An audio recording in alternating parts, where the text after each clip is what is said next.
Welcome to the Outback, Australia. Well, not exactly the Outback, just outside the city. A couple friends, got a couple girls out here. We're going to do some camping just for fun, gas stoves, cooking in the bush, just outside of the city, not too far. I haven't done it in a long time, so I thought it would be a good idea to do it. Today's topic is becoming a high-value man. There's a myth out in just in the pickup community, in the dating industry, men's advice, men's health. There's this, it's almost like they're giving advice on how to become a high value man, get into the top 10 or 1% of men. And it doesn't make any sense, because the whole point of being a 1% man is that there's no one else in the 1%. You're in the 1%. If everybody else, 99%, want to join the 1%, then it's no longer 1% anymore, is it?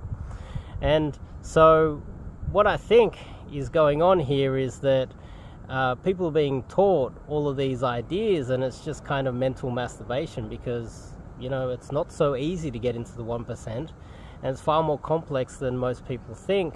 And I would also like to tie that in with the other aspect of the community, which is you need to keep your frame, and becoming emotional and fighting other men and getting angry is apparently a bad thing.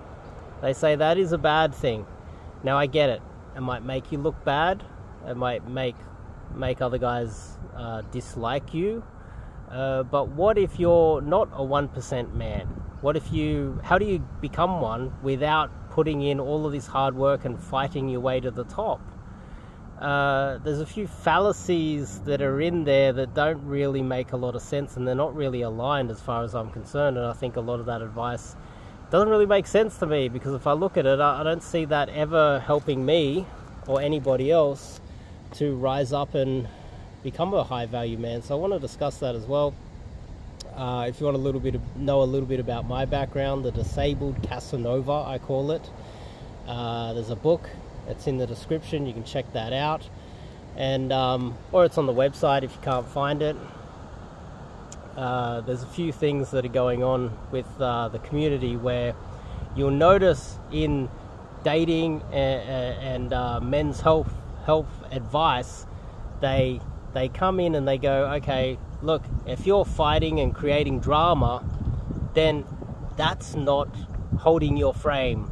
You're an emotional man, and that's feminine. When in fact it's not. So many men that have fought from nothing to get to the top have done that through fighting their way to the top. If you have a look at my book, when I had my first hip replacement, I got fired for being disabled. Literally got fired for being disabled. Lost my job, lost my health care, lost my health, went in for a hip replacement. Someone crashed into my car out the front. I was in chronic pain. I left my girlfriend leading up to that. I got myself a side chick. Kind of had this kind of side chick. And then my roommates wanted to move out, so I had to pay all the rent. Then I also had all these medical bills. And I had literally the entire world shit on me. I lost everything. I even had... my mother came to visit me in hospital and abused me. I think it was because I was disabled and I was no longer useful to her. So family left me as well. And I just had the entire society shit on me. And then, with all these financial problems, everything else, my side chick ended up banging some other guy while I was in hospital. So like, I came out, I couldn't walk, I was in crutches, I couldn't really walk for 3 months. Having your legs cut off is a bad enough ordeal, but when the rest of your entire world shits on you as well, it's hard enough. Then I started getting myself some basic jobs like cleaning dishes, delivering pizza, like the entry-level jobs that you cannot possibly... Most entry-level jobs, you just wouldn't even choose that if you had the choice. I had to do those, and then I would turn up to work getting paid like $10 or $12 or $14 an hour and get abused by the manager because I was such low value that I was treated like shit.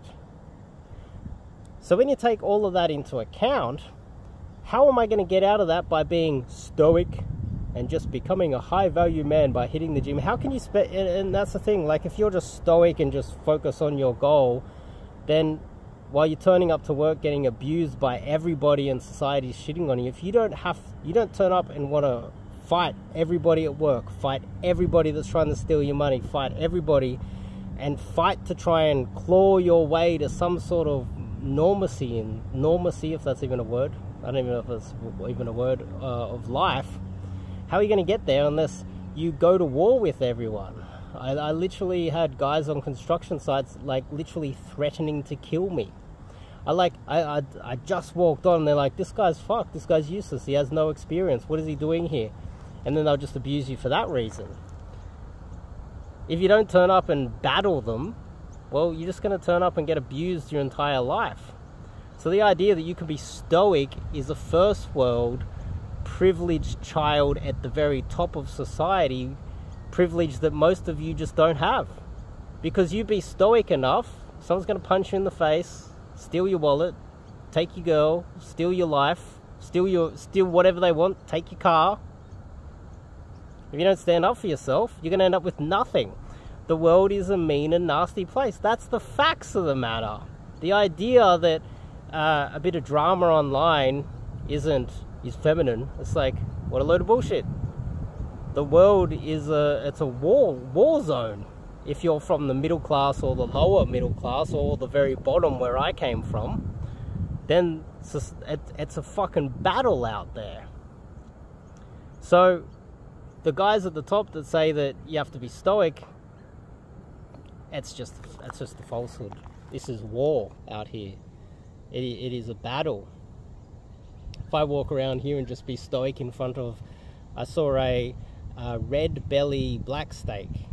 Pretty sure it was. That's one of the most dangerous snakes in the world. If I was just stoic and just stood there and stared it down, and I didn't just get the hell away from it, or grab a stick and prepare just in case it came from me to fight it, it'd just kill you. I just had this wasp land on my arm, like literally just before I clicked the button, a wasp, like a bush wasp. And if I didn't flick it off and fight it, it probably would have stung me. Luckily it didn't stick around. And so the idea that you can't battle and fight and being stoic, it's just ridiculous. They use that as a manipulation tactic to say, look, I'm at the top, so don't question me. It's what the elites do. Don't cause drama. Don't protest because we don't like you protesting or questioning our power. If people that have made it, they're at the top in an industry or a niche like the dating industry, they don't like drama because they want to sit at the top, take all the clicks, take all the clients, take all everything, and they want to keep you down. The only way for you to get up is to claw and fight and battle your way to the top. The real key is, once you've got to the top, if you manage to actually get out of it, that's when you need to switch from fighting everybody to collaborating with everybody. You got to be able to do that. Many people can't do that. They just can't switch off their fighting instinct because they've been down below for too long. They need to switch it off when they get some sort of success up there. And then that moves on to the next part of this, which is the idea that you can just be a nice guy and you are going to get collaborations, people are going to do business with you, and you can be very successful within your business, sport, industry, whatever, and then people are just going to help you out. That's another fallacy. There's only a few guys that I can think of that, let me explain this. So on social media, this is what we're on right now. A prime example is if you're a girl with big boobs and you're pretty and you're going to get lots of clicks, you can start out day one with 0 subscribers on your channel and reach out to lots of guys, and they are going to allow you on there, and they're going to promote you on their channels. They're going to help you out. Next thing you know, with minimum effort, you're going to have a massive channel. This is what happens on the internet. There's also a few guys that have the ability to do that, and I don't think it comes down to personality or social intelligence. guys that have a higher social intelligence and are able to do pickup and coach it as well, generally they should have the ability to be socially aware and build connections business-wise. But if no one's going to collab with them, what other options do you have? You have to go it alone and battle your way to the top. Most people aren't going to see you at the bottom and go, hey, let's collaborate with Dave, let's help him out. In fact, the opposite. Let's leave Dave down there and maybe collaborate with a pretty girl or whatever. Another thing is, the only people that I can think of in the sporting area is, Lionel Messi, the soccer player that recently won the World Cup. When he was young, I think he was like 10, 11, 12 years old, his local soccer team, they thought he was great. He got all this great positive reinforcement immediately. And people wanted to play with him. His coaches wanted him to, constantly, coaches were battling over him to play for their teams. The players wanted to play with him. And he got all this positive reinforcement. On top of that, as he progressed, because of that positive reinforcement, he just had this beautiful run into good teams. He had everyone supporting him. This is 1 in a million. Maybe 1 in 10 million men get that type of treatment. Another guy I can think of is Kelly Slater. Kelly Slater's one of many idols of mine. I have many idols. Who, at an early age, was a great surfer. And people were like, wow, this guy's good. This guy could become world champion, even at a young age when he was a teenager. And people just supported him and helped him out. That made life so much easier. He didn't need the fight. He didn't need the battle. He didn't need to deal with the cortisol that most of you guys have to battle with every day of your life. In the battle to the top, people were like, oh, you're awesome. I'll help you out. You can stay at my place. Hey, you need a wetsuit? You need a surfboard? You can borrow mine. I've got a sponsorship for you. I'll help pay for your flights to the next competition around the world. Things like that. Kelly Slater had a nice, smooth run. Then we can also look at people who are born into money. It's not only the country that you're born in. You could come from the United States and be lucky. Even if you're from the poorest in the United States, you're still from a first world country. You still have the ability to do something. But if you're born into money in a first world country, and you have a family that supports you, you're not from a single parent household and it's woman. There's a plane out here. There's some form of civilization.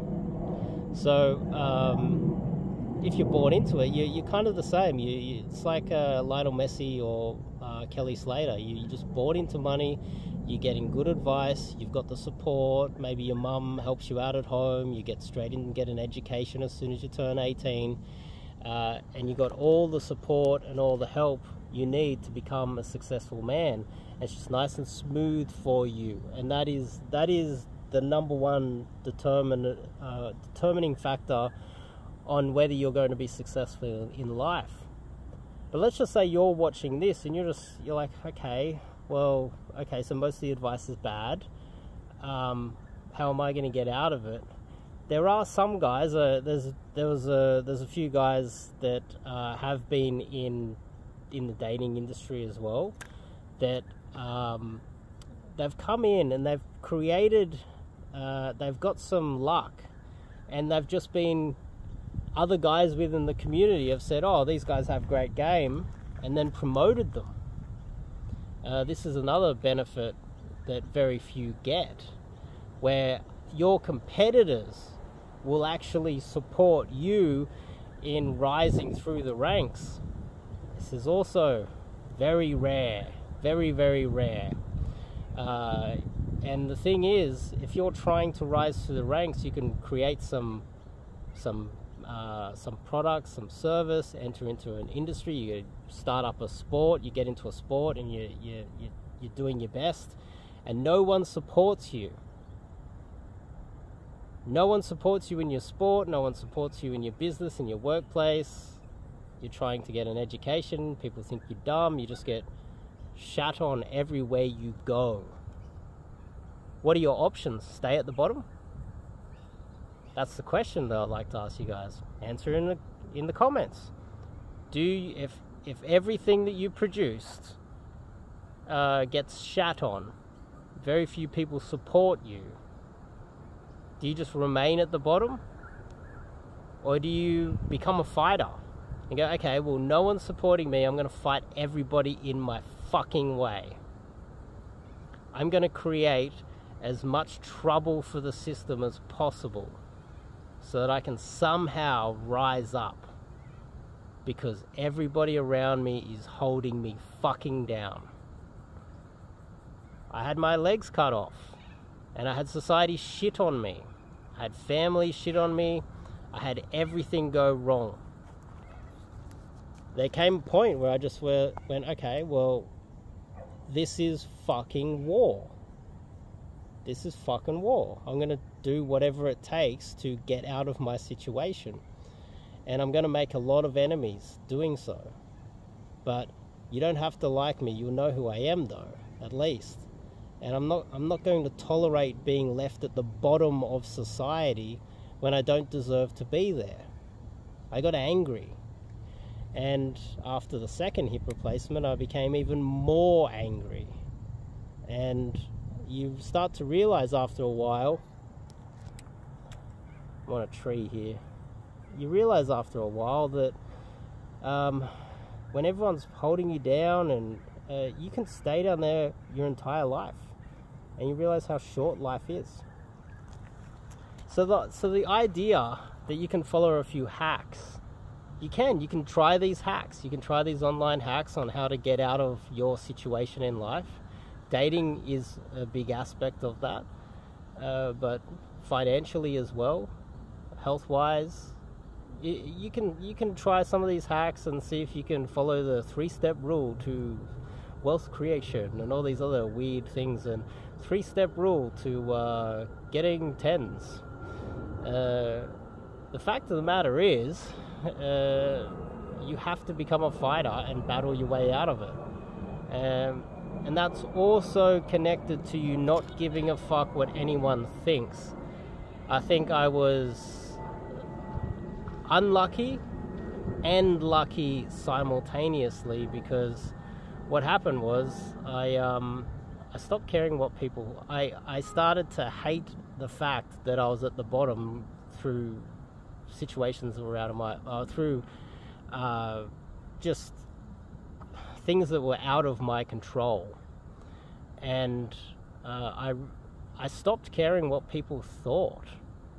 I saw everybody as an enemy until proven otherwise. Enemy unless proven otherwise, and ready to fight everybody in my way. Depends on where you are in life. Depends on what you want to do with your life. I don't think that being stoic, being chill, is going to get you out of your rut. If it's dating, the reason why you're watching this channel, then, worrying about society and what people think about you is not going to change your situation. Being calm, cool, and collected is only going to keep you where you are. Another aspect is, obviously, the best way for you, as I touched on before, is collaborations. People wanting to support you, people wanting to help you up. Even if you just look at this industry that I'm in at the moment, the dating industry, I reached out to everybody. They all just pissed in my face. It's like, oh, get some more clicks. It's like, well, how do I get clicks unless I miraculously go viral? Okay, well, I'll put in a lot of work. I'll work harder than you. I'll outwork all of you motherfuckers. I'll pump out more articles. I'll pump out more videos. And then if they don't take off, then what do? You're stuck down the bottom. You see?